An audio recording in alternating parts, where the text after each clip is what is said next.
então essa palestra aqui, né, a gente vai falar sobre casos de sucesso, né, evolução profissional embarcado, né, Emanuele, tá? Ela que foi aluna da UESO, né, ela é tecnóloga em construção naval, formada pela UESO, e atualmente ela é segunda oficial de náutica, né, na empresa de petróleo e transporte, a Transpetro, tá? Meus parabéns, Emanuele, tá? E também, Obrigada. né, nossa da Marinha. Aí ela vai contar um pouco, né, da sua evolução profissional, tá? Que acho que muitos aqui têm curiosidade, né, de saber como é que é a visão, né, de uma mulher embarcada, tá? As dificuldades, as facilidades, né? Como é que foi sua vida profissional, né? Como uma inspiração para os nossos aqui que estão fazendo o mesmo curso que você fez, tá? Então, Emanuele, muito obrigado pela sua presença e você pode começar a falar um pouco sobre você e sua carreira profissional. Tá ótimo, Marcelo, eu que agradeço, tá? Agradeço muito a oportunidade de estar aqui. É a segunda vez que eu participo, né, de um evento da UESO já esse ano. Eu comecei, algumas pessoas já devem até me conhecer aqui, né, daquela primeira semana que eu também me apresentei, e agora eu vou detalhar um pouquinho mais do que eu já tinha falado anteriormente, né, trazendo aí informações sobre a carreira, informações de cursos que eu fiz, né, nessa fase, porque o meu caso foi uma transição, né, de profissão também, teve isso, né, teve esse detalhe, e depois eu vou passar também nessa apresentação que eu elaborei, umas fotografiazinhas que eu reuni do período que eu estive embarcada, e no final eu vou falar um pouquinho do que eu estou fazendo hoje, também relacionada a essa parte, né, a profissão da, da, da Marinha Mercante, tá? Eu vou colocar aqui, eu nunca apresentei no Google, eu coloco a tela inteira. Seu áudio está fechado. Desculpa, apresentar agora a tela inteira e ligar o PowerPoint. Tá, ok.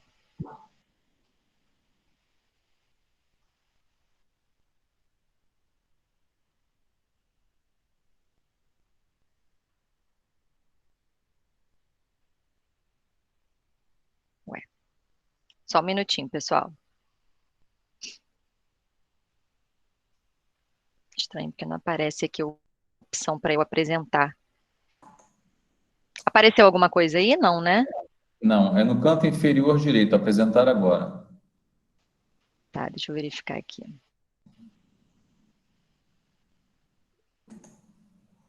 Não, eu já cliquei, só que não está aparecendo a tela do PowerPoint para eu clicar aqui, para eu... Não, não, a tela toda, apresentar agora a tela inteira. Ah, tá. Então, eu já vou direto eu clico e vou em compartilhar. Aí, compartilhar. É chatinho mesmo.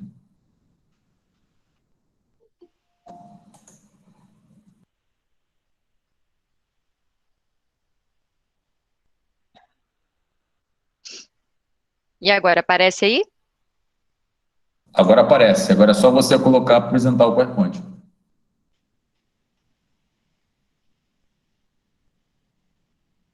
Sim, está aparecendo o PowerPoint? Está em tela preta ainda. Tá, então vai aparecer daqui a pouco, aqui para mim também tá assim. Agora foi, né? Sim. Ok, pessoal, então, como o professor Marcelo já havia me apresentado, sou Emanuele Vieira Antônio, né? Tecnóloga em construção naval pela UESO com muito orgulho, e a partir do curso de Tecnologia de Construção Naval, eu pude participar do processo seletivo do curso de adaptação à segunda oficial de náutica, e, enfim, obtive êxito, né, na ocasião, e hoje sou segunda oficial de náutica da Marinha Mercante do Brasil. Vamos lá. Um breve histórico, né? Como eu falei para vocês, o meu caso foi uma transição, né, da minha profissão. A minha primeira graduação, ela foi em letras, inglês e literaturas pela UERJ, né, no ano de 2009, formação, né? E logo que eu terminei a faculdade, eu tive a oportunidade de trabalhar como operadora de telemarketing trilingue, ou seja, totalmente fora do escopo, né? Mas foi uma experiência muito interessante, bastante importante na época para mim.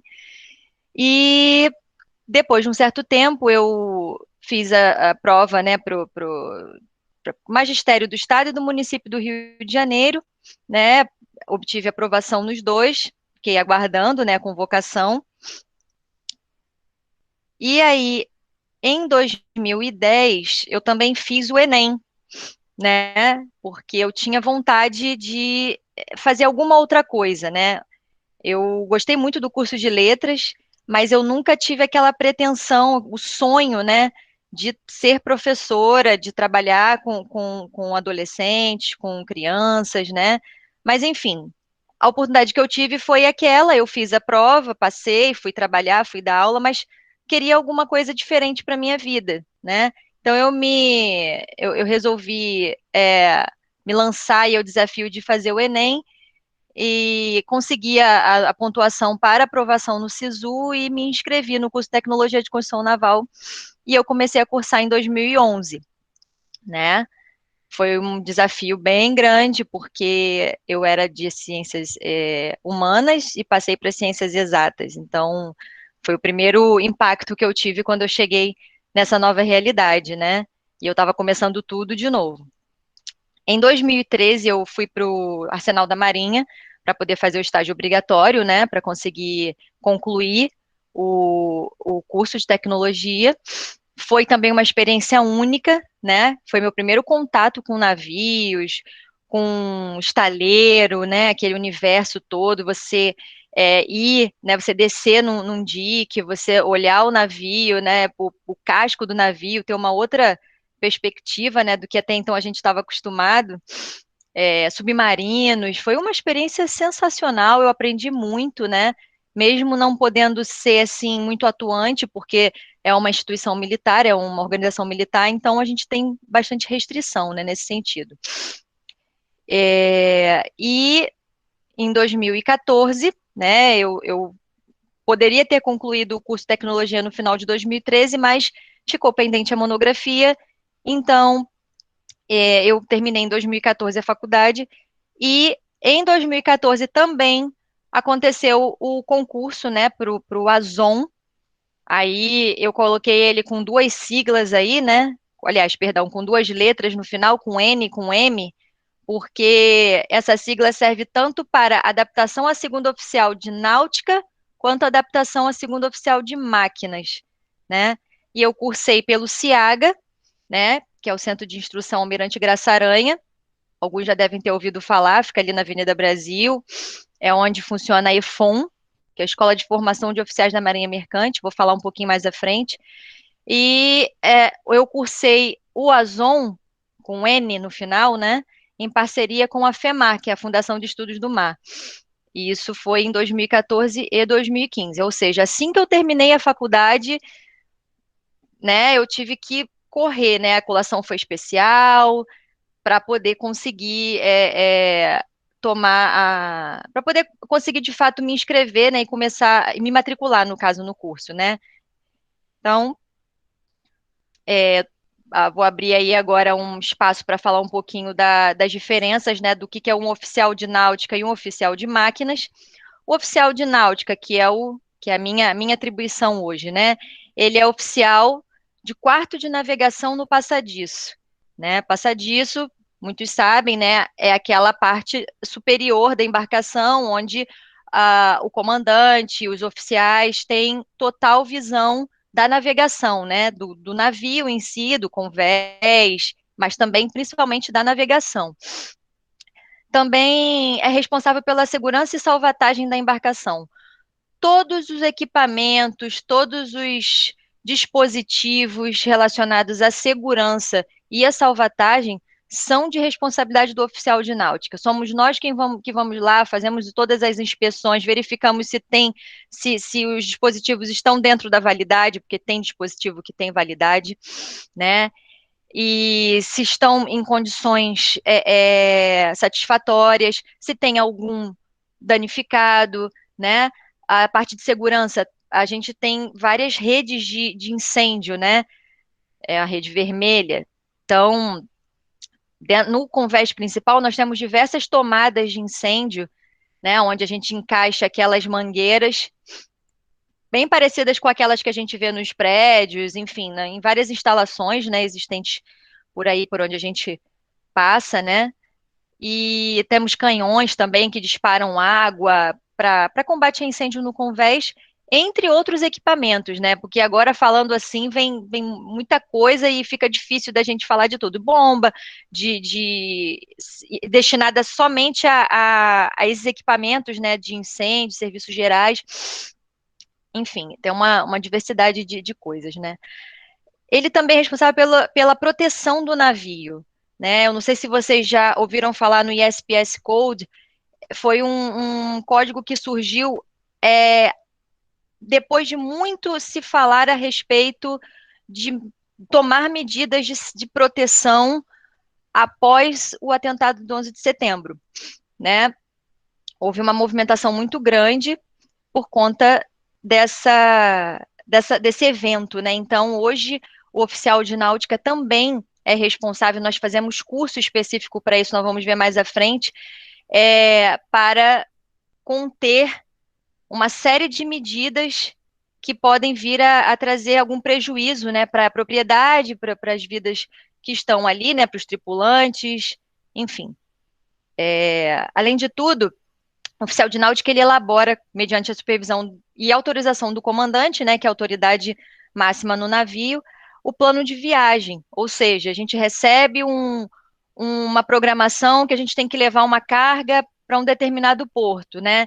Essa navegação ela tem que ser feita de forma segura e ela precisa ser previamente elaborada, considerando diversos fatores, os perigos à navegação que são existentes dentro daquela região, né? Que a gente vai navegar, as cartas náuticas que vão ser utilizadas para poder, enfim, chegar até lá, e não somente a seleção das cartas, mas o traçado da derrota, né, que a gente chama de derrota, seria a rota do navio. Enfim, e uma série de informações referentes às coordenadas, né, latitude, longitude, são os pontos, né, que é o que a gente chama de waypoints, que é quando a gente passa de um rumo para outro. Enfim, uma série de informações referentes ao plano de viagem, a navegação de um porto a outro, contendo todas as informações que, que nós vamos precisar obedecer, digamos assim, né? É lógico que é um plano de viagem, muitas das vezes pode acontecer situações adversas que a gente tem que fazer alguma alteração, né? Um mau tempo, já houve casos, por exemplo, de a gente ter ciclone, aviso de ciclone, então a gente tinha que ficar fazendo monitoramento e alteração, né? Ajuste, reajuste da rota sempre que necessário para poder compensar, né, os efeitos desse ciclone e também para sair do ciclone, lógico, né? É, e alguns tipos de embarcação atuam nas operações de carregamento e descarregamento, né, da carga que é transportada pela embarcação. Mas vocês já estudaram ou ainda vão estudar, para quem está começando agora, existem diversos tipos de embarcação, né? São tipos de carga, elas são caracterizadas também pelos tipos de carga que transportam. Eu, por exemplo, trabalhei em navio petroleiro óleo cru, vou falar também mais à frente.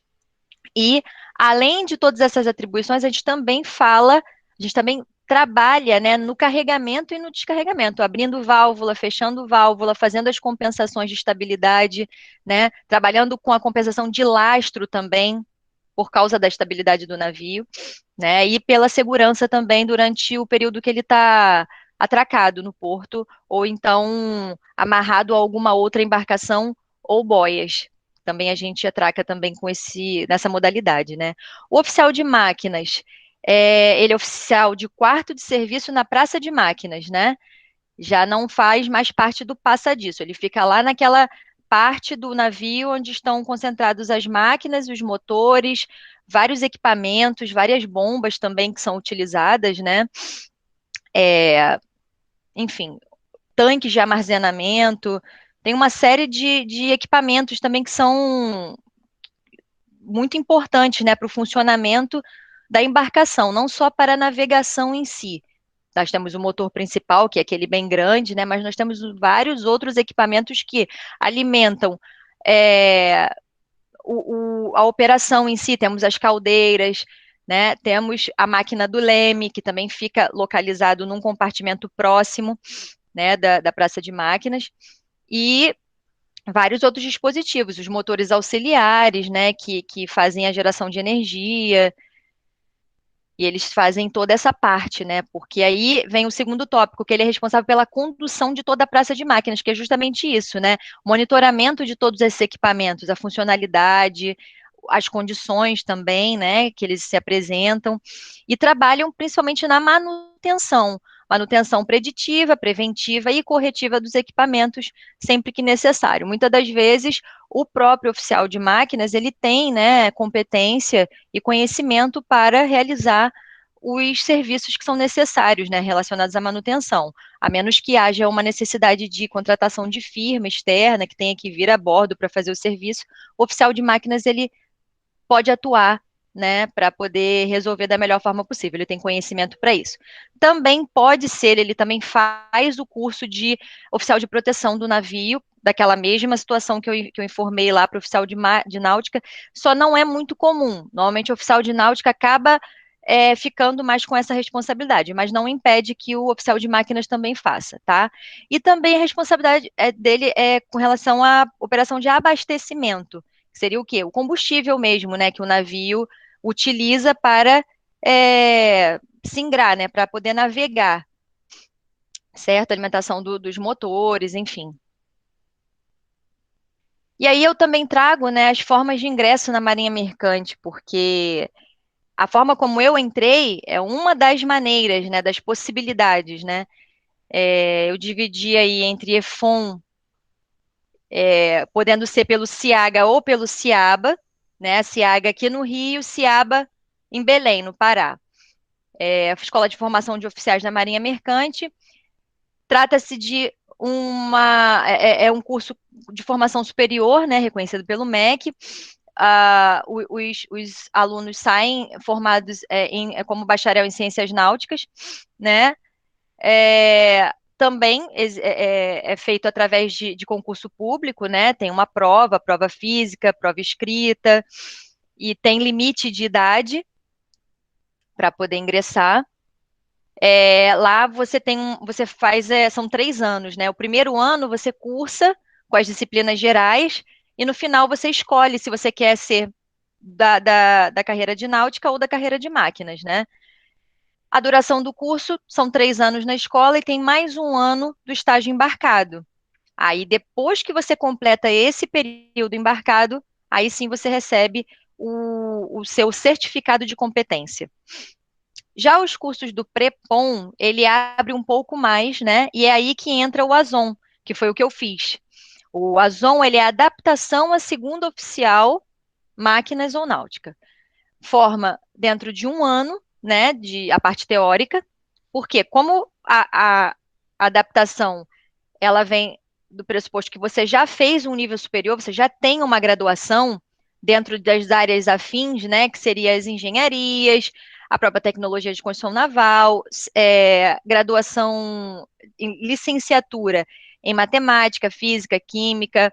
No ano que eu fiz também teve gente de administração e ciências contábeis, né? Mas são essas áreas, são áreas de exatas, né? O curso do Prepon, ele também vai incluir as outras categorias, que estão na parte tanto de convés, na seção de convés, né, quanto na seção de máquinas, que são os moços, né, que é a primeira instância, né, depois você vai estudando, você vai adquirindo experiência, tempo de embarque, e aí você vai subindo, você vai aumentando, né, a tua categoria de moço, você vai para marinheiro, e depois você vai para contramestre, mestre de cabotagem, depois pode ir a oficial, existe essa possibilidade também. Taifeiro, cozinheiro, auxiliar de saúde, aí tem os suboficiais, né, eletricista, condutor de máquinas, que se divide entre mecânico e bombeador. E o contramestre. Essas últimas que eu falei, essas últimas 4, você precisa ter nível técnico para poder fazer, né, a seleção, tá? E também inclui os cursos de aperfeiçoamento dos profissionais aquaviários, né? É para lá que os aquaviários retornam, né, para o Prepon, toda vez que é necessário aumentar, né? Como é que eu vou dizer? Subir a categoria. O segundo oficial, ele, depois de um tempo, ele pode ir a primeiro, e depois ele pode ir a comandante. E como é que é feita essa transição? Através do curso do Prepom para adaptação a comandante, né? O profissional ele retorna à escola e faz aí o que seria um equivalente a uma pós-graduação. O Azon, na verdade, também é como se fosse uma pós-graduação, né? Não é caracterizado assim na íntegra, né? Mas nós poderíamos comparar com uma pós-graduação. Ok? Então, esse daí foram um dos cursos que eu fiz. Perdão, uma das disciplinas, né? A gente chama de curso, né? São as disciplinas que são ministradas no curso do Azon, de Náutica, e agora eu vou passar para a minha área, né? A gente fala de primeiros socorros, fala muito de combate a incêndio, porque a gente também faz treinamento a bordo, né? A gente precisa ter esse conhecimento, porque a gente faz treinamento. Inglês técnico importantíssimo, a maioria dos manuais são em inglês. Nós temos diversas publicações que a gente precisa ter a bordo e consultar sempre que necessário, e boa parte delas estão em inglês, né? Navio que eu embarcava fazia viagem para o exterior. Então, não só o inglês técnico, mas o inglês geral era muito necessário, era muito importante, né? E aí tem essas aí. O ESOP, esse último curso, ele não estava necessariamente na minha grade de adaptação a segunda oficial de náutica, mas ele é tão necessário hoje para embarcações petroleiras, né? E também para as plataformas. O oficial de náutica, ele também trabalha em plataforma, não é só navio, né?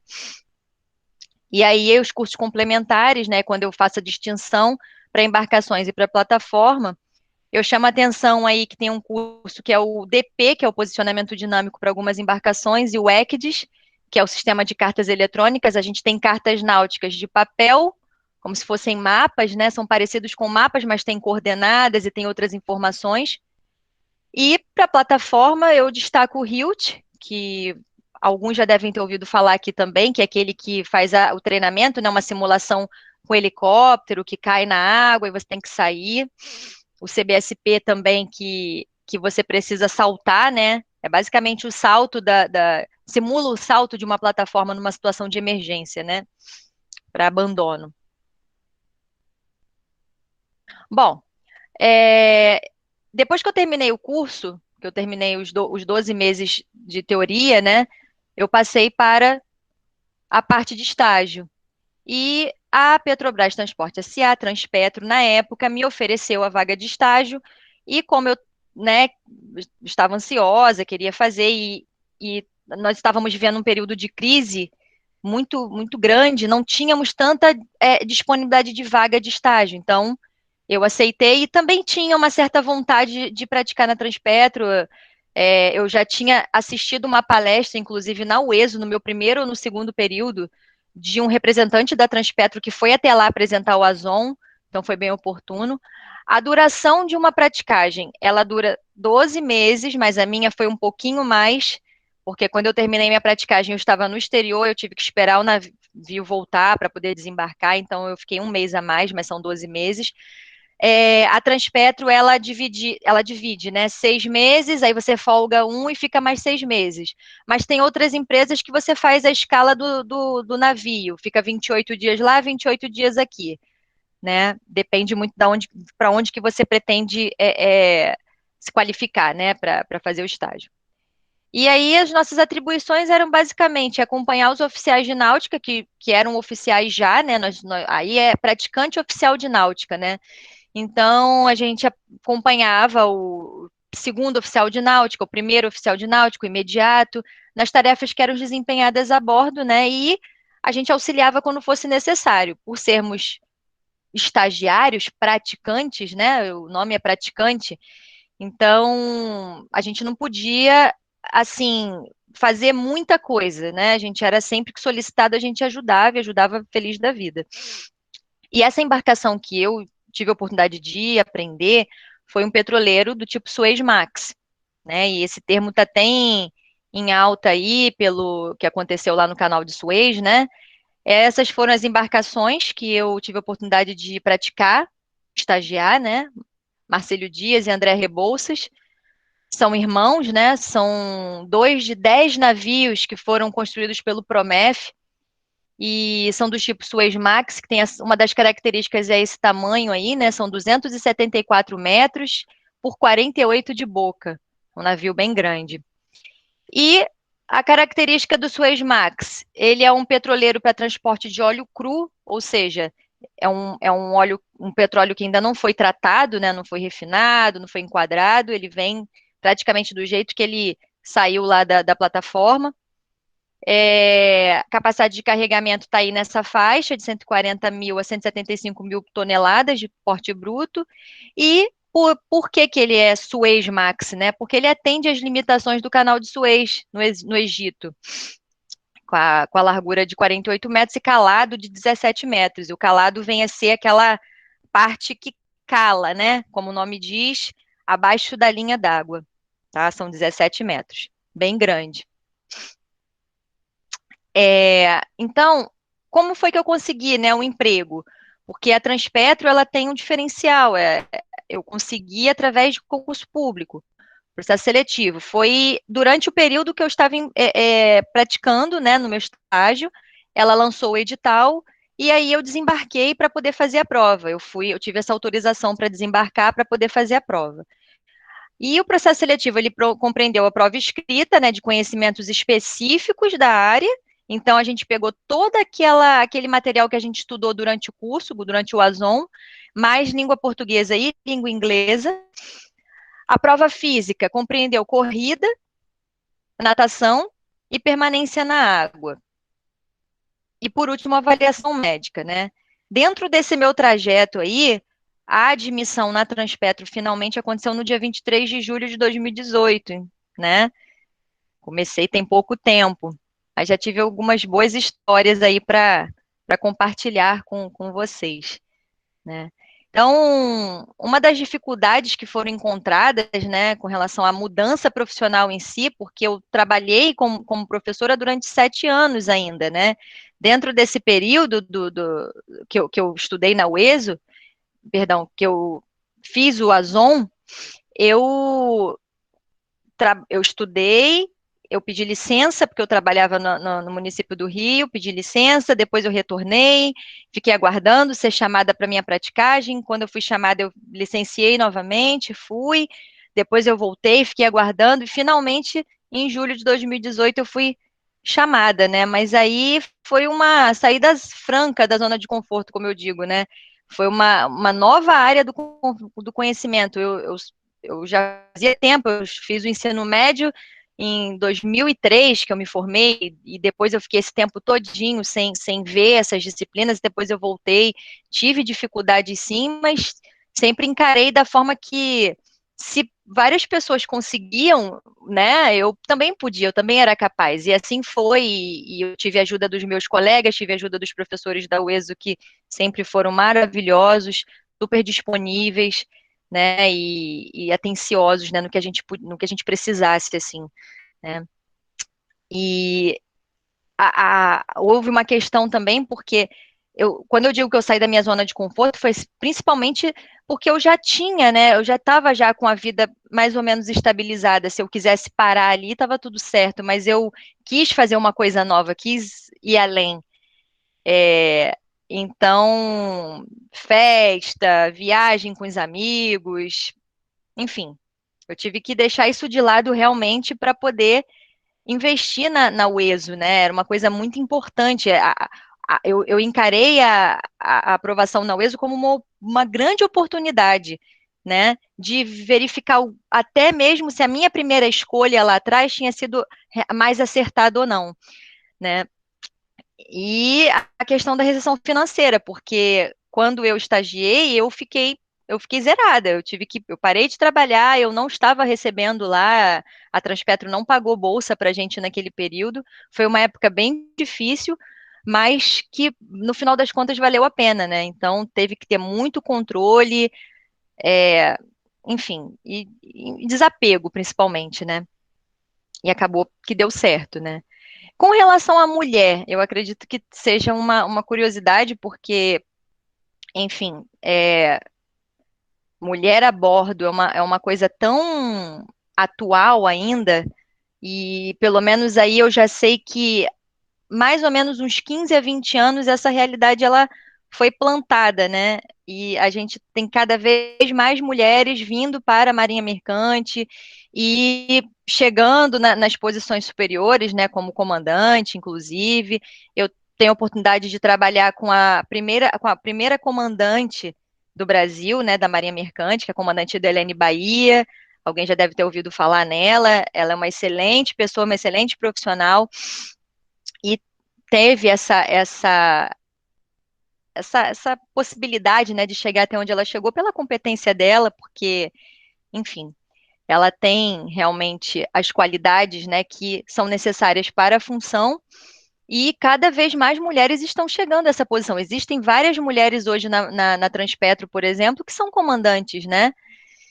Mas às vezes a gente percebe assim no dia a dia, né, que existe algumas questões assim que tentam segregar a gente, né? Por exemplo, o que eu coloquei aí desse menosprezo, porque quando a gente vai trabalhar com a parte de segurança, por exemplo, e salvatagem mesmo, a gente lida com equipamentos, né?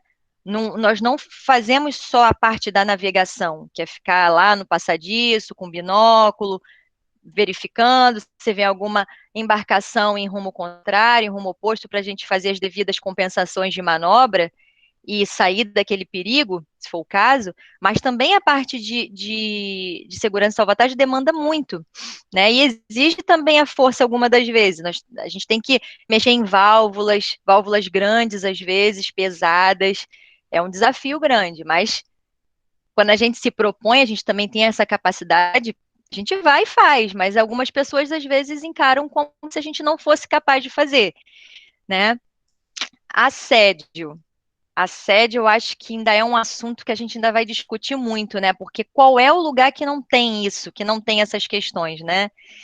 E eu digo o assédio velado, porque falando da minha experiência, graças a Deus eu nunca tive nada assim próximo de alguma coisa agressiva, alguma coisa que tenha sido impactante, que tenha sido chocante, que tenha me ocasionado algum tipo de violência física, né?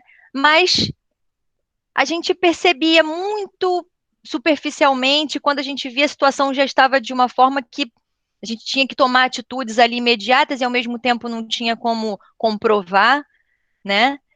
E por isso que eu coloquei aí entre aspas, né? Porque é, era e não era. Então a gente tinha que ter muita sabedoria e levar com muita delicadeza, né, certas situações que aconteciam a bordo.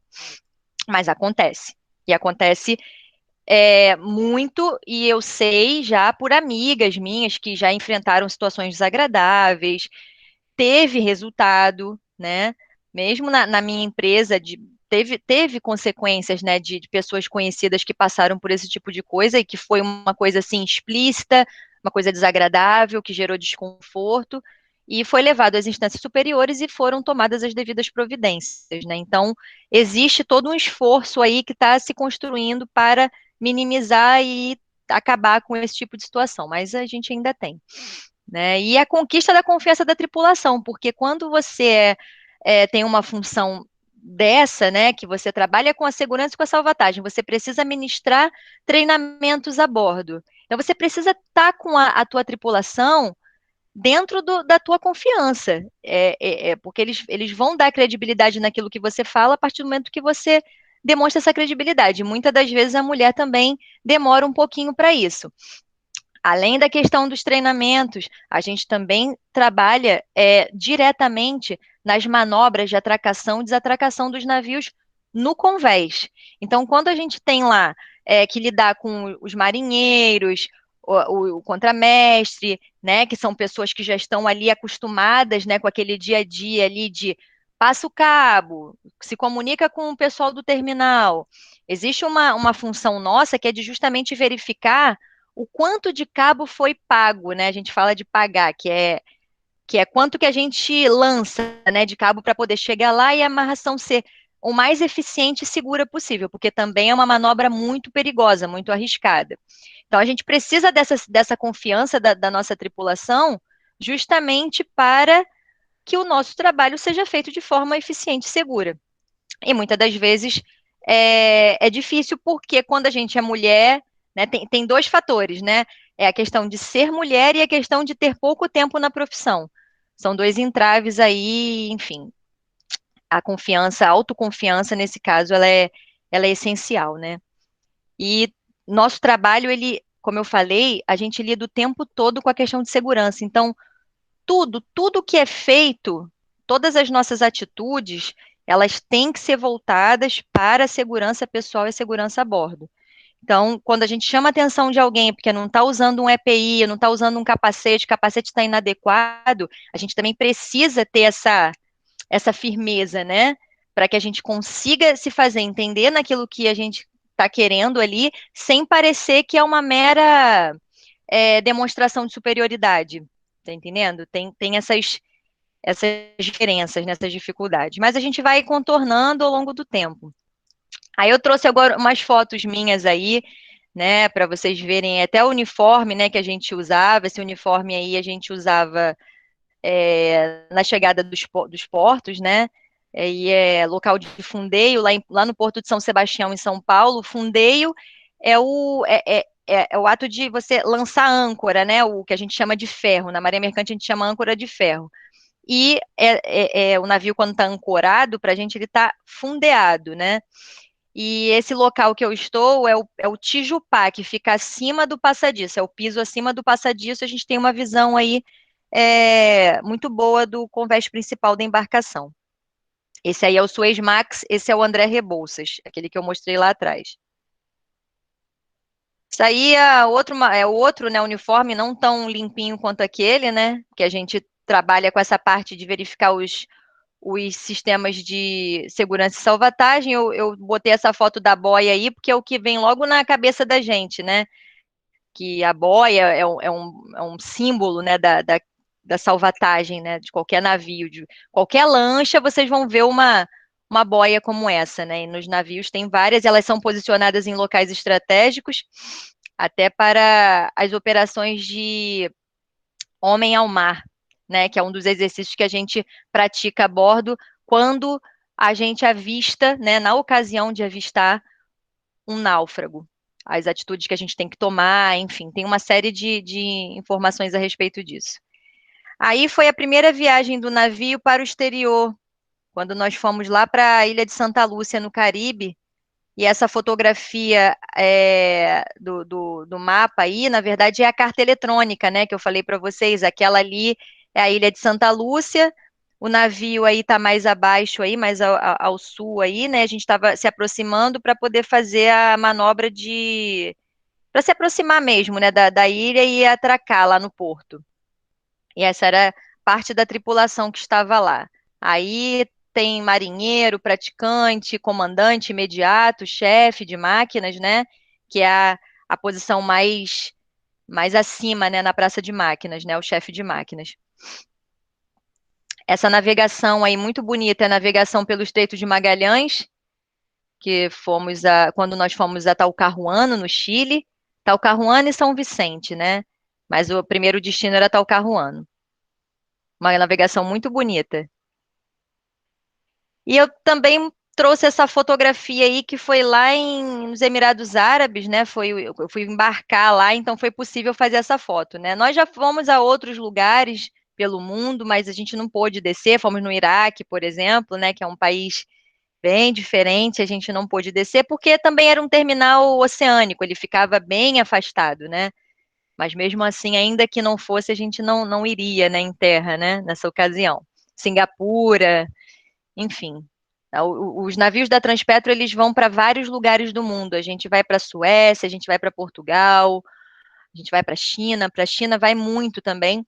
E a única coisa que eu não participei dentro desse período foi de docagem, né, de obra do navio. Mas o oficial de náutica também trabalha na parte de docagem.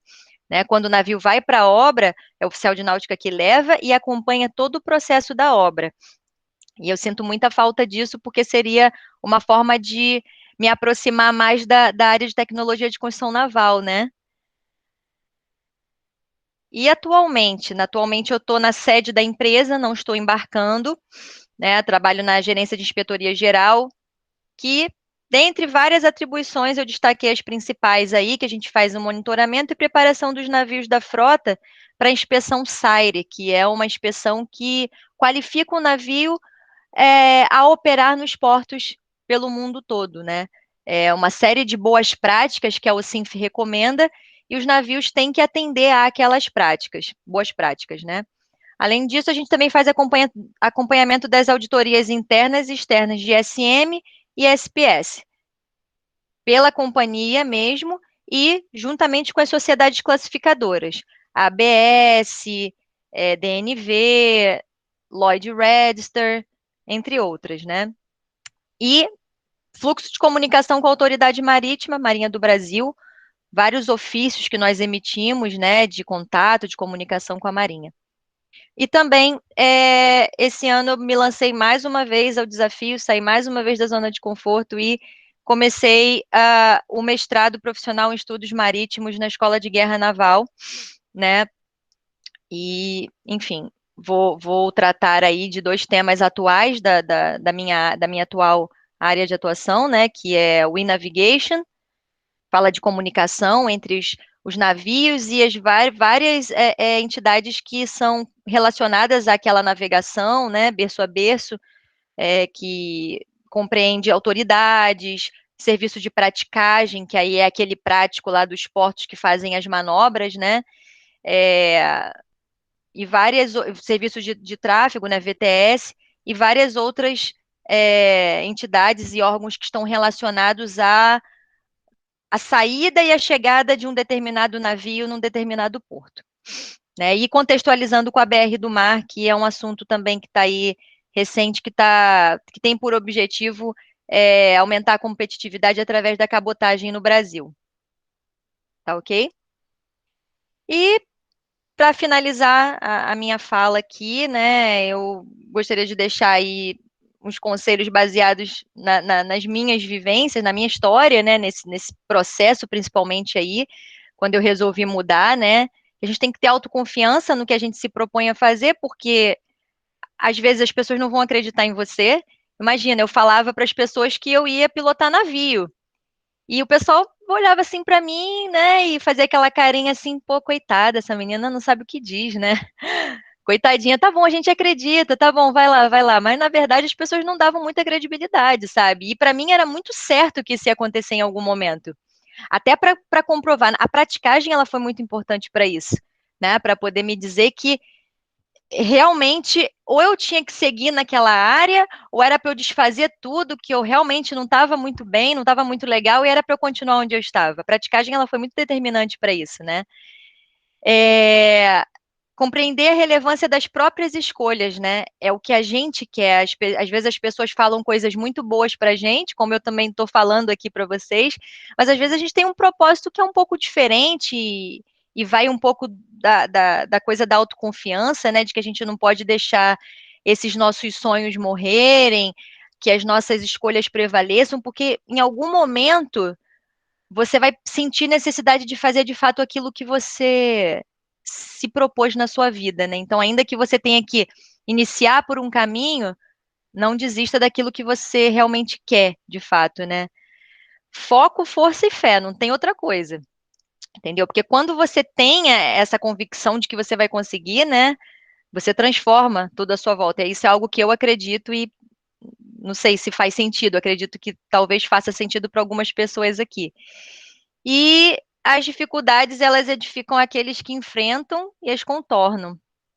Quando a gente tem alguma dificuldade na vida da gente, se a gente estiver bem atento, né, para elas também, porque facilidade que a gente tem, beleza, ótimo, né, passa despercebido porque foi fácil.